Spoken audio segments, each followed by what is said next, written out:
얼마 전에 아주 사랑받던 연예인 설리 씨라고 하는 연예인이 자살을 하고 말았습니다. 그리고 그 후에 얼마 안 가서 이 설리 씨라고 하는 연예인의 친구라는 아이돌 출신 가수, 우리나라에서도 인기가 있지만 일본에서 아주 인기를 끌었던 구하라 씨라고 하는 젊은 연예인 가수가 또 자살을 하고 말았습니다. 원인이, 가장 큰 원인은 그들의 마음에 상처를 주는 악플 때문이다, 이렇게 판단하는 분들이 있었습니다. 그러리라고 생각을 합니다. 얼마나 많은 비판을 했던지 젊은 이 연예인, 이 아가씨들이 견디지 못하고 그냥 세상을 등지고 만 겁니다. 며칠 전에 우리 연말 모임 중에 제가 하나 챙기고 있는데, 그 모임에 인천에서 있었습니다. 거기를 가다 보니까 무슨 웬 모 자동차 회사인 것 같은데, 한 1km 정도의 도로가의 길에 현수막이 수십 장이 양옆으로 계속 붙여 있었습니다. 거기에 보니까 목숨 걸고 투쟁, 이런 용어들이, 또 비정규직을 또 회복하라, 뭐 이런 것들이, 이런 현수막들이 계속 있었습니다. 우리나라는 지금 갈등을 더해서 초갈등 사회다, 이렇게 표현할 수밖에 없는 갈등 속에 있습니다. 제가 짧은 인생을 사는 동안 이렇게까지 갈등이 심한 때가 없었을 거다, 이렇게 판단을 합니다. 세계 부자 나라 중심의 모임이 OECD 국가인데 37개 나라가 가입이 되어 있습니다.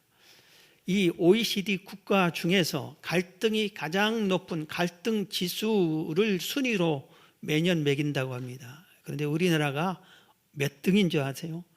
전 세계의 나름대로 부자 나라 중에 대표적인 37개 중에서 갈등이 우리나라가 2등으로 많습니다. 최상위권에 갈등 많은 대한민국이 낙인 찍히고 말았어요. 그러면은 이 갈등을 풀어야 되는데, 갈등 관리 능력은 어떠냐? 최하위.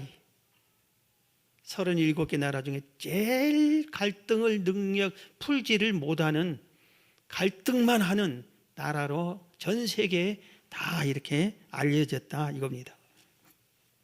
말할 것도 없고 정치권은 지긋지긋하게 갈등하는데, 제가 안타까운 것은 이 정치권에게 왜 우리 국민들이 몰려가서 같이 하는지, 양쪽으로 몰려가서 하는지, 그게 좀, 정치권 자기들끼리 싸우든 뭐하든, 그래서 우리는 나름대로 좀 중립을 지킬 줄 알아야 되지 않나, 이런 생각을 해봅니다. 우리 나라만이 갈등이 있는 게 아니라 국외적으로도 우리는 갈등을 겪고 있어요. 뭐 전 세계가 미국, 중국 경제 대국끼리 갈등을 일으키니까 세계적인으로 경제가 어렵다고 하는데, 우리나라는 또 중국과 사드 갈등이 아직도 풀리지 않고, 일본과 위안부 강제징용 문제로 아직 아주 얼마나 험하게 이렇게 갈등 가운데 있습니까? 미국과는 이게 또 뭐 군사 방위비 분담 문제를 가지고 아주 상당한 갈등을 이렇게 겪고 있습니다. 자기 편이 아니면은 무조건 적대시하는 이런 풍조가 우리나라에 만연하고 있다, 이겁니다. 네 편이냐 내 편이냐 아니냐만 생각하는 거예요. 옳고 그르냐를 생각하는 게 아니라, 너 내 편이야? 내 편이 아니면 무조건 적의 편으로 생각하는 겁니다. 제가 이런 경험을 직접 해본 적이 있습니다. 10여 년 전에 우리 이제 총신대학 운영이사로 한 4년을 제가 섬긴 적이 있어요. 총장을 뽑습니다. 양쪽 진영에서 총장 후보가 나왔습니다. 그런데 이사들이 투표해서 총장을 뽑는데 그 이사들의 전부 다 두 편으로 쫙 갈라진 것 같아요. 그래서 저는 양쪽에 가지 않았어요. 이렇게 안 간 사람이 서너 분 계셨어요. 그 서너 분 중에는 대형 교회 목사님들이 그런 것 같고, 그 다음에 나 같은 사람이 한 명 낀 것 같아요. 양쪽에 안 갔어요. 그런데 이쪽 편에서는 자기 편에 안 온다고 저쪽 편인 줄 알고 나를 아주 따갑게 쳐다보고, 이쪽 편에서도 자기 편에 안 왔다고 아주 따갑게 눈초리가 아주 느낄 정도로 이렇게 서로 보니까, 교수님들도 이쪽에 양쪽에 이렇게 선 분들이 있어가지고, 전에는 그 하면은 이사님하고 하던 분들이 우리 편에 안 왔다고 해서 목사님은 우리 편이 아니죠 하고 이렇게 등을 돌리고, 참 세상이 왜 이렇게 양쪽에서 내 편이 아니면은 무조건 적대시하는, 상대방을 무시하고 적대시하는, 그리고 상대방의 얘기를 듣지도 않고 대화를 하려고도 하지 않는 그런 사회가 지금 우리 나라가 그런 형편이 아닌가, 이런 생각을 해봅니다. 가장 안타까운 것은 이 갈등이 교회 안에도 스며든다 이겁니다. 세상이 갈등으로 가득 차면은 교회는 갈등을 푸는 곳이 되어야 됩니다. 갈등을 일으켜서 마음의 상처받은 사람들이 교회에 와서는 치유함을 받아야 됩니다. 그런데 이 교회 안에도 이렇게 스며들어서 극좌, 극우 이런 식으로, 그리고 선동하는 양진영에 선동하는 일부 목회자들이 있어요. 일부 목사들이 양진영 다 선동하는 분들이 있어요. 또 거기를 무지몽매하게 무조건 따르는 일부 성도라고 하기도 싫고 교인들이 또 일부가 있어요. 양진영이다. 그래서 이렇게 서로 하고 이게 말을 하면은 이 중에 우리 교회 안에도 이쪽도 있고 이쪽도 있고 중립도 있고 다 그런 걸 아는데, 이게 교회 안에서까지 정치 문제로 마음의 상처를 받고 싸우고 다투고 등을 돌리고 이런 것들이 교회마다 스며들고 있다 이겁니다. 이렇게 갈등이 심할 때 우리가 어떻게 해야 됩니까? 여러분들이 방관만 하는 게 아니라 우리들이 해야 할 처신을 알아야 돼요. 성경은 뭐라고 말했습니까? 오늘 예수님이 그 해답을 알려주는 겁니다. 예수님께서 뭐라고 말씀하시냐? 상대방을 비판하지 말라. 비판하지 말라 이겁니다. 상대방을 향해서 너 이거 잘못했어 하고 막 비판만 하는 것을 하지 말라 이겁니다. 오늘 본문 마태복음 7장 1절에 비판을 받지 아니하려거든 비판하지 말라 그랬습니다. 우리나라 성경은 비판을 받지 아니하려거든 이게 먼저 오고 비판하지 말라가 뒤에 왔는데, 원어 성경에는 그렇지 않았어요. 메 크리네테, 이게 비판하지 말라 이 원어인데 이게 먼저 왔어요. 비판하지 말아라. 비판받지 아니하려거든. 근데 우리 성경은 그걸 반대로 이렇게 해놨는데, 예수님께서 아주 강력하게 비판하지 마라. 네가 왜 사람을 함부로 비판하느냐 이겁니다. 우리가 사람을 비판할 권한이 없다는 것을 성경이 또 가르쳐 줍니다. 야고보서 4장 11절에 보면은 형제들아 서로 비방하지 말라. 형제를 비방하는 자나 형제를 판단하는 자는 곧 율법을 비방하고 율법을 판단하는 것이라. 내가 만일 율법을 판단하면 율법의 준행자가 아니요 재판관이로다. 입법자와 재판관은 오직 한 분이시니 능히 구원하기도 하시며 멸하기도 하시는 데라. 너는 누구에게 이웃을 판단하느냐. 이 말이 뭐냐면은 이 땅에서 하나님께서 법을 정한 분이 하나님이라 이겁니다. 이게 옳다, 이게 그르다, 이렇게 해라, 이렇게 하지 말라. 이걸 정하신 분이, 법을 만들어 놓은 분이 하나님이시여. 그러니까 이걸 잘했다 못했고 너 틀렸다 하고 이렇게 재판하실 분이 법을 만드신 하나님이다 이겁니다. 그런데 우리는 그 법을 지켜야 할 피조물인데, 우리가 창조주 노릇, 하나님 노릇에서, 재판관 노릇에서 너 이거 틀렸어, 너 이거 나빠, 이렇게 싫어, 이건 못된 짓이야 하고 비판하는 일을 한다 이겁니다. 그래서 하지 말라 이겁니다. 너는 사람을 비판할 자격이 없다. 너에게는, 너는 법을 지킬 의무만 있지, 법을 지켰니 잘못 지켰니, 재판관의 권한을 하나님에게 있다. 그걸 야고보서는 말하고 있는 겁니다. 성경 로마서 14장을 좀 보면은, 로마서 14장 1절에 믿음이 연약한 자를 너희가 받되 그의 의견을 비판하지 말라. 어떤 사람은 모든 것을 먹을 만한 믿음이 있고 믿음이 연약한 자는 채소만 먹느니라. 먹는 자는 먹지 않는 자를 업신여기지 말고 먹지 않는 자는 먹는 자를 비판하지 말라. 이는 하나님의 글을 받으셨습니다. 남의 하인을 비판하는 너는 누구냐? 그가 서 있는 것이나 넘어지는 것이 자기 주인에게 있음에 그가 세움을 받으리니 이는 그를 세우시는 권능이 주께 있습니다. 내가 어찌하여 내 형제를 비판하느냐? 어찌하여 내 형제를 업신여기느냐? 우리가 다 하나님의 심판대 앞에 서리라. 그런즉 우리가 다시는 서로 비판하지 말고 도리어 부딪힐 것이나 거칠 것을 형제 앞에 두지 아니하도록 주의하라. 이 말의 뜻이 조금 해석을 이렇게 하면은, 교회 안에 새신자가 들어왔어요. 이 교회 새신자는 교회가 뭔지, 신앙인은 어떻게 해야 되는지를 잘 몰라.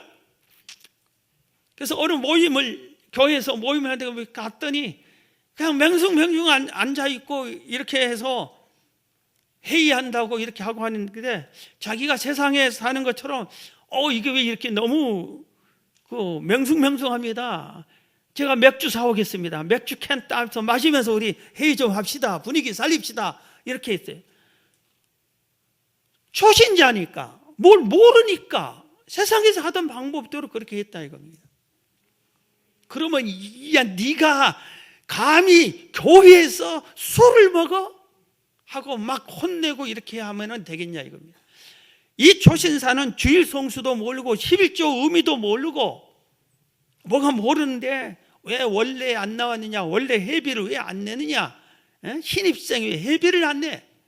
이런 식으로 하면은 새신자가 어떻게 되겠느냐 이겁니다. 그래서 기존 성도들이 새신자를 비판하지 말고, 또 새신자도 왜 교회는 이렇게 고리타분해요 하고 비판하지 말라 하는 것이 지금 로마에서 말씀한 겁니다. 그 다음에 남의 하인을 왜 비판하느냐 이겁니다. 남의 사람들을 왜 비판해? 남의 자식을 왜 비판해? 괜히 남의 자식을, 아니 너는 왜 아직도 시집도 안 가고 이 난리냐? 이런 식으로 왜 비판을 하느냐 이겁니다. 하지 말라 이겁니다. 너는 비판할 그 자격이 아니라 이겁니다. 그러면서 하시는 말씀이, 비판하지 말고 비판거리가 되는 것들을 아예 치워버려라, 그렇게 말씀하고 있습니다. 자, 여러분, 사람들이 모였다 하면은 뭘 좋아하지요? 얘기를 하고 잡담을 하는데, 잡담 속에서 뭘 하지요? 남 흉보는 일. 흉 봐야 소화가 잘 된대. 그리고 그 중에서 자기가 제일로 정보를 잘 아는 것처럼 이렇게 막 얘기를 해요. 또 그런 소리 들으면 왜? 인천에 제가 갔었다 그죠? 밤늦게 오는데 거기서 택시를 태워서 여기까지 보내줬어요. 그래서 감사하게 오는데, 오면서 우리 회원 한 분이 얘기를 하는데 남진이 얘기를 깊이 알아, 이분이 좀 보니까. 그래서 남진이 어머니이고 어머니 둘이고, 그런데 사실 제가 남진이 친어머님과 함께 구역 예배 드린 사람이에요. 그 집에서 그 어머님이 고구마 쌀만 해놓고 구역 예배를, 내가 고등학생 때 어른들 따라서 구역 예배 드리고 한 주 동안에 성경을 수백 장 읽습니다. 그래서 우리 구역이 성경 많이 읽기로는 언제나 1등 나는 그런 구역이었어요. 그런데 이렇게 해서 남진이 아버님이 어떤 분이고 뭐해서 어떻게 해서 어머니하여서, 그런데 그 양 어머니가 그 남진이를 자기 아들로 만들어 가지고 뭐 어떻게 해서 아주 일치해서 남진이는 이 자기를 낳은 어머니보다 길러준 어머니만 알았다가 나중에 다 철들어 가지고 뭐 어땠니 이런 식으로 하는데, 나도 인천서 여기까지 오는데 금방 왔어요. 남의 얘기 듣는 게 고소해. 그게 옳은지 그른지는 모르는데 그게 술술 얘기하고 맞장구 치면서 금방 왔어요. 우리 교회 안에서 여러분 점심 식사 후에 모여서 뭐해요? 원래 모이고 목장 모이고 이렇게 모여서 우리들이 남은 시간에 대화하고 교제 나누는 게 좋습니다. 그런데 비판하는 일은 해서는 안 된다. 누구를 비판하고 그래서는 안 됩니다. 그런데 우리가 비판하는데 반드시 끼는 사람들이 있어요. 정치권의 사람들을 향해서 비판을 우리가 꼭 합니다. 그리고 서로 비판하면서 옳고 그러니 이렇게 하다가 나중에는 다투기까지 합니다. 성경은 뭐라고 했어요? 로마서 13장 1절 보면 각 사람은 위에 있는 권세들에게 복종하라. 권세는 하나님으로부터 나지 않음이 없나니 모든 권세는 다 하나님께서 정하신 바라. 그러므로 권세를 거스르는 자는 하나님의 명을 거스름이니 거스르는 자들은 심판을 자취하리라. 7절 보면 모든 자에게 줄 것을 주되 조세를 받을 자에게 조세를 바치고 관세를 받을 자에게 관세를 바치고 두려워할 자를 두려워하며 존경할 자를 존경하라 그랬어요. 여러분, 권세는 하나님이 주신대요. 그런데 하나님이 낸 권세자도 잘못할 수 있잖아요. 하나님을 거역할 수 있고, 그러면은 우리가 막 비판하는 게 아니라 기도하는 겁니다. 그러지 않게 잘하게 해달라고, 회개하게 해달라고. 그런데 나서서 비판하는 건 하지 말고 기도하는 거예요. 하나님은 살아계시잖아요. 그래서 권세자들이 잘못하면 우리가 짧은 역사지만 순간 보면은 그들이 잘못한 거 하나님이 가만히 뒀어요? 다 심판해버리잖아요. 하나님께 맡기고 우리가 재판관이 돼서 잘못했다, 우리 사장님 아주 못돼 처먹었다, 이렇게 하면 되겠어요? 하나님께 맡기고 직접 나서서 비판하고 그런 일을 삼가야 되는 게 아닌가를 우리가 성경에서 배웁니다. 여러분, 가족 간에 비판하지 마십시오. 우리나라에 고유한 수백 년 동안 유교 사상이 이렇게 내려온, 그대로 이어와서 우리 할아버지가 하는 걸 보고 부모님이 하는 걸 보고 이렇게 이어와서 남편들이 아내를 함부로 대하는 것이, 우습게 대하는 것이 아주 흔해졌어요. 여러분, 그렇게 하면은 안 되는 거예요. 기독교 안에서는 그렇게 하는 것이 아니에요. 남편이 아내를 비판하고 아내는 자기들끼리 또 모여서 남편을 흉보고 비판하고, 그러면 가정이 어떻게 되겠습니까? 부모가 자식을 비판하고 자식이 부모를 비판하고, 그건 옳은 것이 아니니. 어느 한 프로에서 여론조사하는 것을 봤어요. 그러니까 세상이 많이 좋은 방향으로 그것은 좀 변한 걸로 깨달았어요. 어느 나이 많은 어르신이 자식을 잘 길러서 아들을 결혼시켰어요.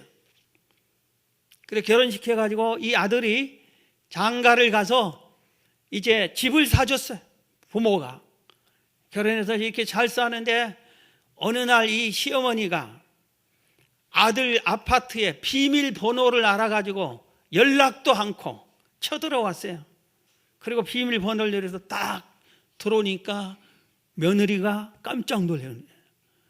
그래서 하는 소리가 요새 내 아들이 얼굴이 헬쑥해가지고 안 되겠다, 내가 고기 좀 먹게 내가 요리해 주겠다, 고기 좀 가져왔다. 그러면서 냉장고 문 다 열어서 자기가 요리해가지고 아들 입에 맞게 딱 해서 요리를 내놓고. 그래서 이게 시어머니가 잘했느냐 시어머니가 잘못했느냐를 나이 많은 어르신들한테 여론을 물어봤어요.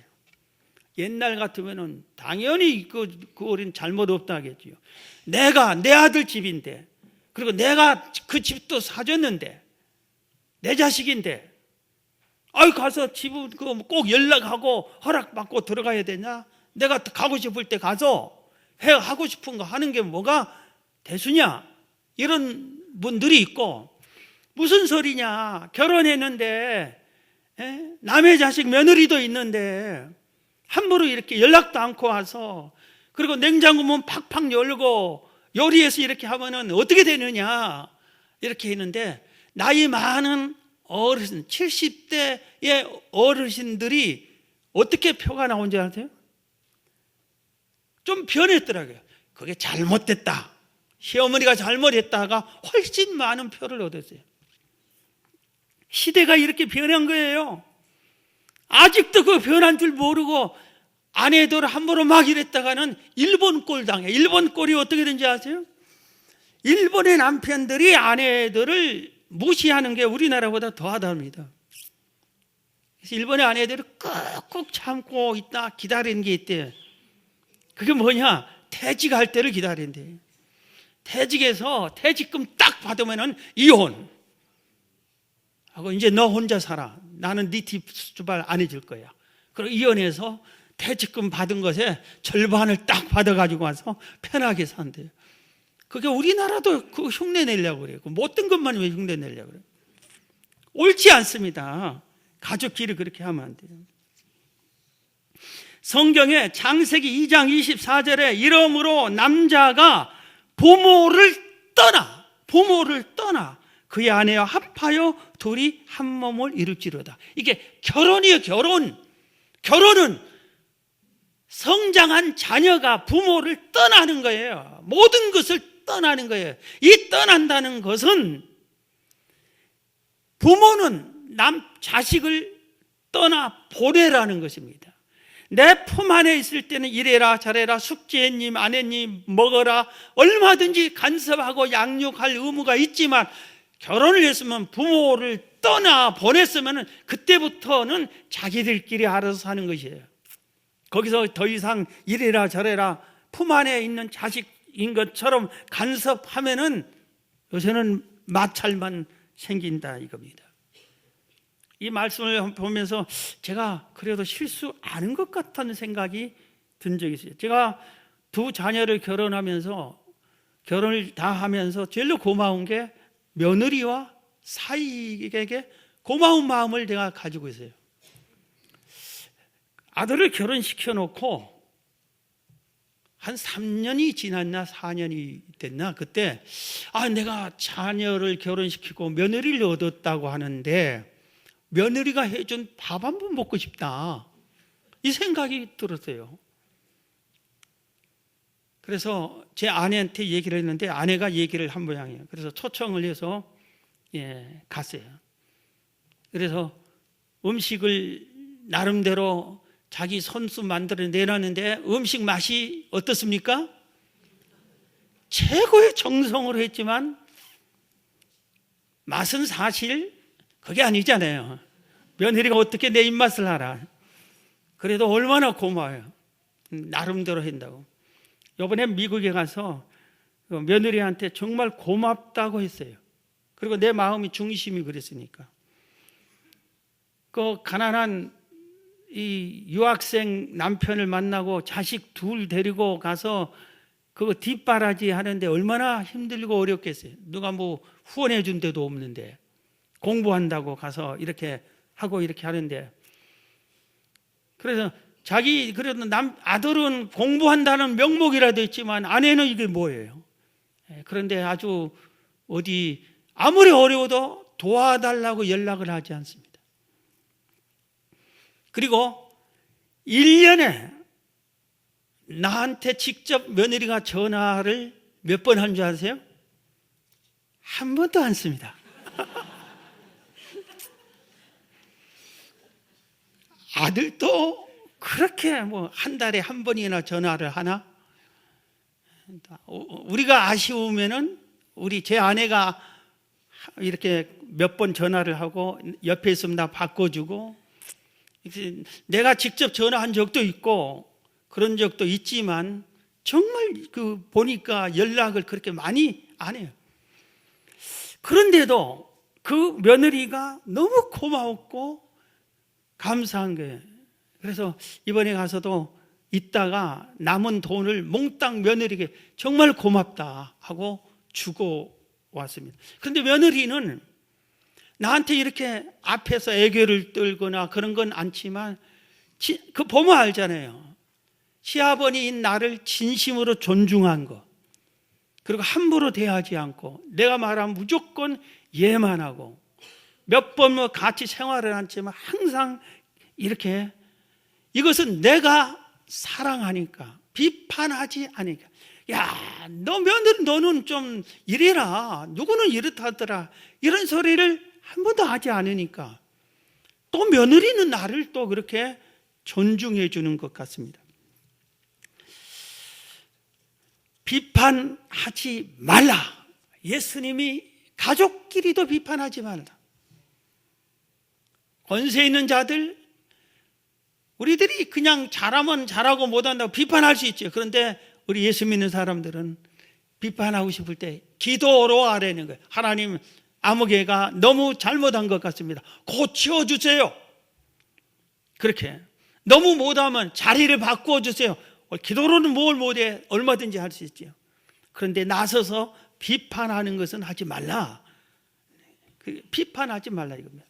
그런데 오늘 본문이 왜 비판하지 말라고 하는가 하면은, 네가 비판하면은 오히려 상대방이 너를 더 비판하고 다른 사람이 너를 더 비판해서 네가 비판을 받게 된다. 그러니까 하지 말라 이겁니다. 오늘 보면 마태복음 7장 1절부터 다시 봅니다. 비판을 받지 아니하려거든 비판하지 말라. 너희가 비판하는 그 비판으로 너희가 비판을 받을 것이요, 너희가 헤아리는 그 헤아림으로 너희가 헤아림을 받을 것이니라. 어찌하여 형제의 눈 속에 있는 티는 보고 내 눈 속에 있는 들보는 깨닫지 못하느냐? 보라, 내 눈 속에 들보가 있는데 어찌하여 형제에게 말하기를 나로 내 눈 속에 있는 티를 빼게 하라 하겠느냐? 예식하는 자여, 먼저 내 눈 속에서 들보를 빼어라. 그 후에야 밝히 보고 형제의 눈 속에서 티를 빼리라.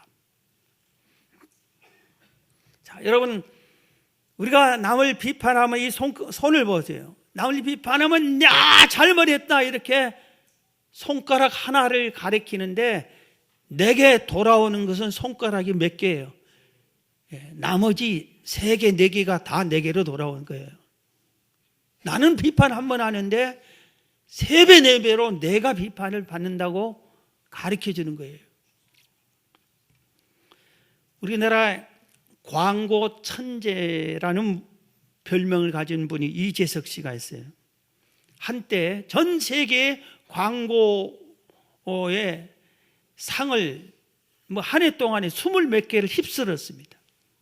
세계적인 광고 천재다 이겁니다. 광고를 이렇게 잘한다 이겁니다. 그런데 이분이 광고한 것 중에 비판에 대한 것에 딱 맞는 광고 하나 있어요. 상대방을 향해서 긴 장총으로 대고 쫙 차 상대방을 장총을 향하고 겨뤘어요. 그런데 이 포스터를 전신주에 붙여놓으니까 이 장총 총 끝이 자기에게로 돌아왔어요. 그래서 상대방을 향해서 너 하고 빵 총알 맞고 죽어버려라 하고 쏘았더니 총알이 빙 돌아서 자기에게 딱 돌아서 네가 먼저 죽어 그걸. 이거 얼마나 성경을 표현해 놓은 작품이었어요. 남을 비판하면은 시어머니한테 시어머니 잘못했어요 하고 욕하면은 너는 잘했냐고 두세 배가 돌아오는 거예요. 옆에 있는 사람도 네가 잘못했어 하고 또 돌아오는 거예요. 이게 성경이 이렇게 가르쳐 준 겁니다. 네가 비판하면은 더 큰 비판이 돌아온다. 그리고 남을 비판할 자격은 형제의 잘못과 흠과 티를 보지 말고 네 눈 속에 너의 흠과 티는 들보와 같이 크다. 너 먼저 고쳐라. 이렇게 말한 겁니다. 이 내용을 좀 폭넓게 한 말씀이 같은 말씀인데 누가복음 6장 32절부터 보면 이렇게 나옵니다. 너희가 만일 너희를 사랑하는 자만 사랑하면 칭찬받을 것이 무엇이냐? 죄인들도 사랑하는 자는 사랑하느니라. 너희가 만일 선대하는 자만을 선대하면 칭찬받을 것이 무엇이냐? 죄인들도 이렇게 하느니라. 너희가 받기를 바라고 사람들에게 구워주면 칭찬받을 것이 무엇이냐? 죄인들도 그만큼 받고자 하여 죄인에게 구워주느니라. 오직 너희는 원수를 사랑하고 선대하며 아무것도 바라지 말고 구워주라. 그리하면 너희 상이 클 것이요 또 지극히 높으신 이의 아들이 되리니 그는 은혜를 모르는 자와 악한 자에게도 인자하시느니라. 너희 아버지의 자비로우심 같이 너희도 자비로운 자가 되라. 비판하지 말라. 그리하면 너희가 비판을 받지 않을 것이요 정죄하지 말라. 그리하면 너희가 정죄를 받지 않을 것이요 용서하라. 그리하면 너희가 용서를 받을 것이요 어찌하여 형제의 눈 속에 있는 티는 보고 내 눈 속에 있는 들보는 깨닫지 못하느냐? 너는 내 눈 속에 있는 들보를 보지 못하면서 어찌하여 형제에게 말하기를 형제여 나로 내 눈 속에 있는 티를 빼게 하리라 할 수 있느냐? 외식하는 자여 먼저 내 눈 속에서 들보를 빼라. 그 후에야 내가 밝히 보고 형제의 눈 속에 있는 티를 빼리라. 그래서 여러분 비판을 하면은 내 마음이 상처를 받습니다. 남을 욕하고 판단하고 이러면 내 마음이 상해집니다. 남을 비판하는데 내 마음이 아무렇지도 않아요. 그렇지 않아요? 남을 욕하고 막 비판하면 마음이 상해. 그가 아무리 잘못한 걸 옳은 소리를 했다 할지라도 남을 향해서 욕하고 비판하면 내가 더러워지는 거예요. 상처가 있는 거예요. 아픔이 따르는 겁니다. 그렇기 때문에 성경은 비판하지 말라. 이게 나를 위해서 그러는 겁니다. 너를 위해서. 네가 남 비판하면 네가 비판받고 네가 상처를 입는다. 그런 일을 왜 하느냐? 하지 말라. 이렇게 말씀을 하는 것입니다. 마지막으로 오늘 본문에서 가르쳐준 건 권면을 함부로 하지 말라. 권면을 함부로 하지 말라. 오늘 마태복음 7장 6절에 거룩한 것을 개에게 주지 말며 너희 진주를 돼지 앞에 던지지 말라. 그들이 그것을 발로 밟고 돌이켜 너희를 찢어 상하게 할까 염려하라. 비판하지 말라 하면서 이어지는 말씀이에요. 이게 우리는 비판해서는 안 되고 남을 함부로 판단해서 안 되지만 그러나 우리가 사랑하는 사람에게 사랑하는 마음으로 훈계할 수 있고 권면할 수 있습니다. 그래서 성경에 부모는 품 안에 있는 자식에게 사랑하는 마음으로 사랑하는 자식에게 훈계하라. 훈계를 안 하면 안 된다. 이렇게까지 잠언서에서 말하고 있습니다. 스승은 자기가 가르치는 동안에 그 제자들에게 훈계와 권면을 할 수 있다 이겁니다. 주의 종은 성도들에게 말씀으로 바로 설하고 훈계와 권고를 할 수 있다 이겁니다. 그런데 잠언에서 보면은 훈계는 최고의 지혜예요. 훈계를 받아들이면은 최고의 지혜고 너무 귀하고 좋은 거예요. 그런데 사람들 중에 이 최고의 보물과 같은 지혜로운 이 훈계를 권고를 거부하는 사람들이 있어요. 그런데 그들에게는 아예 하지 말라 그렇게 가르치고 있습니다. 오늘 돼지에게 진주를 주지 말라겠죠. 돼지에게 진주를 여러분 주어보세요. 돼지가 주인님 이런 보물을 나한테 주십니까? 고맙습니다 하고 절을 해? 꿀꿀꿀 해서 딱 보니까 이게 먹을 것 아니네 하고 먹을 것 줘 하고 이걸 짓밟아 버린 거예요. 진주를 못 알아봐. 진주 같은 훈계일지라도 상대방이 그걸 받아들일지 준비가 안 된 사람한테 했다가는 나만 상처받아요. 그가 왜 나를 이러냐고 오히려 나를 향해 대적하게 되는 겁니다. 그래서 함부로 남을 훈계와 권고도 함부로 하지 말라 이겁니다. 넬슨 만델라라는 사람을 얘기하고 말씀을 정리하려고 합니다. 이 사람은 남아프리카 공화국의 원주민 족장의 아들로 태어났어요. 흑인인. 이 남아프리카 공화국은 본래 원주민 거예요. 흑인들 거예요. 그런데 우리가 잘 아는 대로 백인들이 와서 공격해서 빼앗았습니다. 그래서 소수의 백인들이 수많은 원주민들, 흑인들을 다스리면서 살았습니다. 이 만델라는 어려서부터 하나님을 믿었어요. 학교를 미션 스쿨 다녔어요. 대학도 다니고 이러면서 내가 변호사가 되겠다 이런 식으로 했는데 흑인들이 너무 억울하게 당한 걸 보고 흑인 인권 운동을 합니다. 그러다가 붙잡혀서 무려 감옥 생활을 27년간이나 합니다. 27년 동안 자기를 감옥에 가다 놓은 사람들이 누구예요? 백인의 권력을 잡은 사람들이. 그런데 그는 나중에 감옥에서 나오고 그 감옥에 있는 동안에 인권 활동을 감옥에서도 나름대로 해서 감옥에서도 세계적인 인권상을 받습니다. 나중에 계속 흑인 인권 운동을 하면서 노벨상까지 노벨 평화상을 받습니다.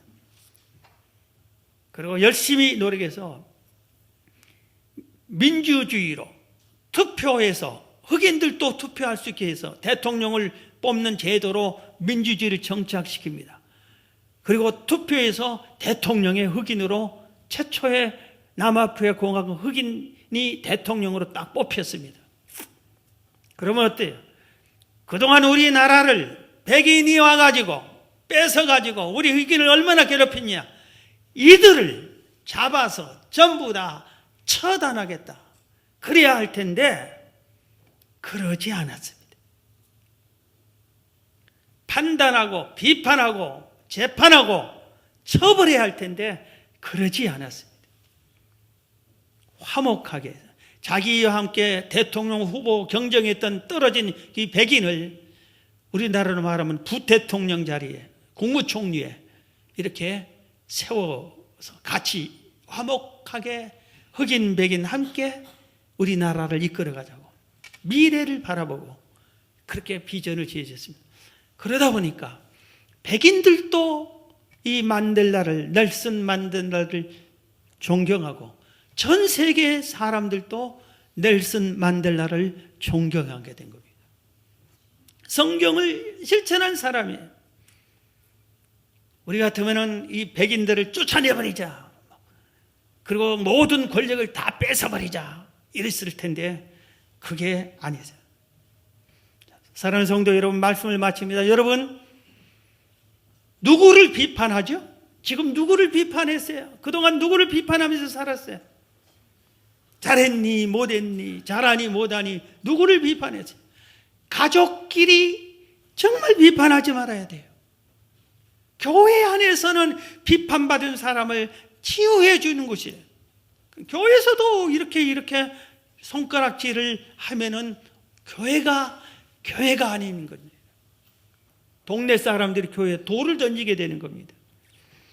오늘 여러분들이 그동안 비판하고 판단한 거 있으면은 하나님께 회개하시고 서로 용서하고 이해하고 사랑하는 것을 잘 하셔서 새해를 맞이하기를 주의 이름으로 축원합니다.